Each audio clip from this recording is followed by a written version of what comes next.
ایک نوجوان تھا، وہ استاد کے پاس پڑھنے گیا تھا، وہ بادشاہ زادہ۔ تو استاد نے جب یہ حدیث سنائی کہ من سمت نجا، جو خاموش ہو گیا وہ نجات پا گیا، یہ حدیث سن کر شہزادہ خاموش ہو گیا۔ بادشاہ کو فکر ہونے لگی کہ یہ بات کیوں نہیں کرتا، جب سے مدرسے سے آیا ہے خاموشی اختیار کر رہا ہے، کسی سے کچھ بات نہیں کرتا، منہ کھول کے ایک الفاظ بھی نہیں بولتا۔ بیٹا بولتا نہیں، کیا مسئلہ ہوا؟ بادشاہ نے اس کی بیوی کو بلایا اور محل میں سب کو بلایا۔ کسی نے کہا کہ اس کی من پسند کی چیز جو ہے وہ دیا جائے، کوئی اس کا پسندیدہ گھوڑا لا کے دے، کسی نے کہا وہ چیز دے دے، کسی نے کہا یہ چیز دے دے۔ جو کچھ بھی اس کے من پسندیدہ چیز تھے وہ سب تمام کے تمام چیزیں اس کے سامنے رکھی گئی، پھر بھی وہ خاموش ہے۔ ایک حکیم نے کہا اس کو سیر پہ بھیج دیا جائے، تو خادم نے روزانہ اس کو سیر پر لے جایا کرتا تھا۔ ایک دن اس نے دیکھا ایک درخت ہے، اس کے گھنی شاخوں میں چرندے پرندے بیٹھے ہوئے تھے۔ ایک شکاری تیر لے کر کے وہاں کھڑا ہو گیا۔ اس شکاری نے غور کر کے دیکھا پورے درخت کو، لیکن اسے کچھ نظر نہیں آیا۔ یہ سب منظر شہزادہ اپنی آنکھوں سے دیکھ رہا تھا، پھر بھی چپ تھا۔ وہ شکاری غور کر کے دیکھنے کے باوجود بھی اسے کچھ نظر نہیں آیا، تو وہ شکاری آگے گزر گیا۔ تو اتنے میں ابھی وہ شکاری آگے گزرنے ہی والا تھا، اتنے میں بیٹھے ہوا وہ پرندہ بول پڑا۔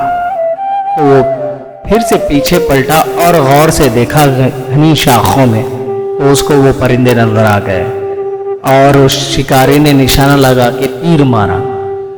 وہ پرندہ وہیں پھڑپڑاتا ہوا اپنی جان دے دیا۔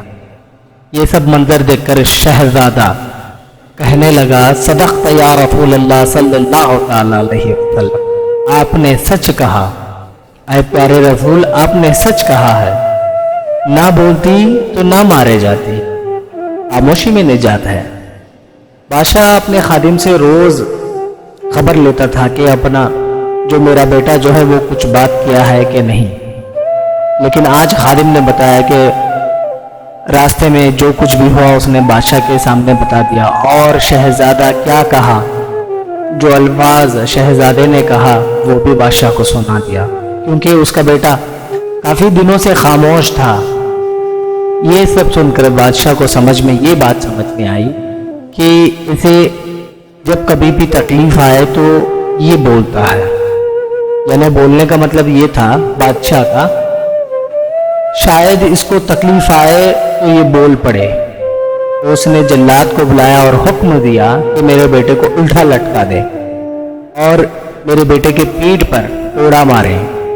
جلاد نے اس کو الٹا لٹکا کر کوڑا مارا تو پھر چیخنے لگا، صدقت یا رسول اللہ صلی اللہ تعالی علیہ وسلم، آپ نے سچ کہا ہے۔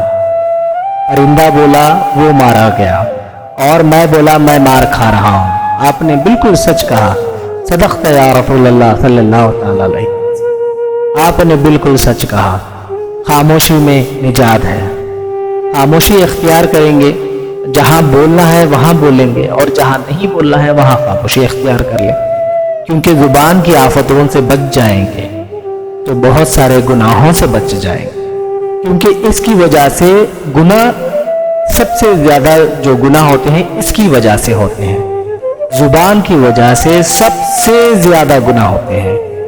تو فرمایا جو خاموش ہو گیا وہ نجات پا گیا، کیونکہ زبان بولتی ہے، جھوٹ بولتی ہے، کیونکہ یہ بولتی ہے تو شکوے کا لہجہ اختیار کرتی ہے، یہ بولتی ہے تو بہتان لگاتی ہے، غیبت کرتی ہے، چغلی کرتی ہے، اور یہ بولتی ہے تو دو افراد کو تقسیم کرنے کا ذریعہ بنتی ہے، لوگوں کے دل دکھاتی ہے، اذیت پہنچاتی ہے، گالیاں دیتی ہے، اور برے الفاظوں کا استعمال کرنا یہ اس کا مزاج بن جاتا ہے۔